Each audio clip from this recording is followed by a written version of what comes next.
3, 2, 1. Part 2. Isang mapagpalang hapon sa ating lahat, mga kaka.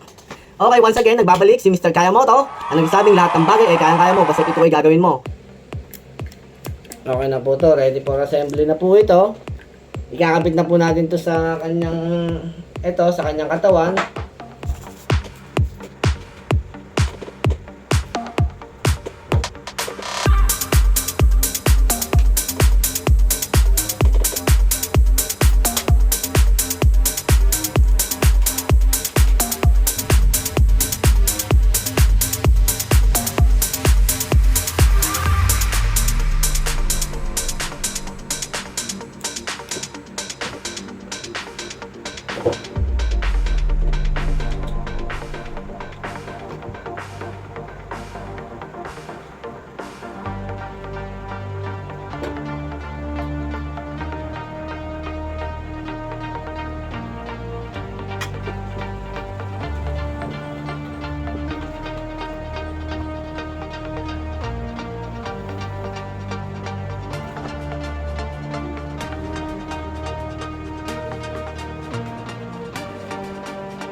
Testing na po muna natin. Nakikabit ko ng wiring, pero hindi pa siya nakatape. Subukan natin yun, gano'n kalakas na dito ng isang naka-bearing type. Ayan o. Napaka-free wheel niya, mga kaka. Ayan, susubukan natin ngayon ang ikot.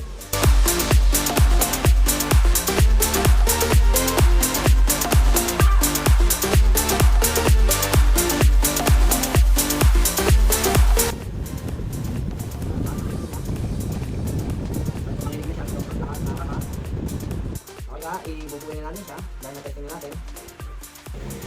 Okay ka. So right, all good. All good. Ngayon, assemble na natin siya.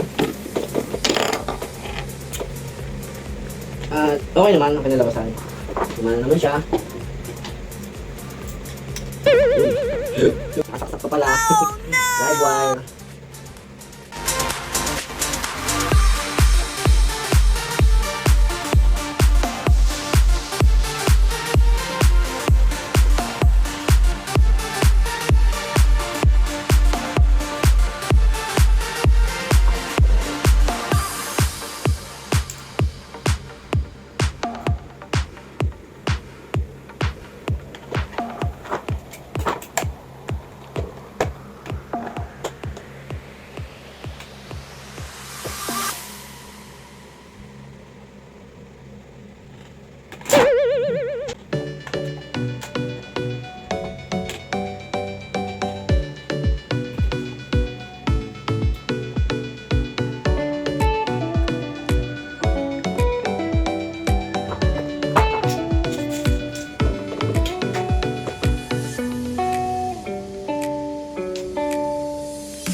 Okay, mga kaka, once again, ito na po yung electric pan na convert natin from bushing to bearing.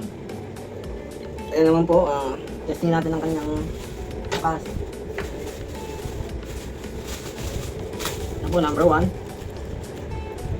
number 2, Number 3. Number 3 po talaga, lakas niya po. Number 3. Ito na po yung full power niya sa number 3. Ayan po, okay naman po. Hindi rin po basta umiinit itong naka-verify. So guys, dito na po nagtatapos. Mga kakaya motos. Dito na po nagtatapos ang aking video sa usaping electric fan. More power po sa mga kaya motos viewers. Thank you.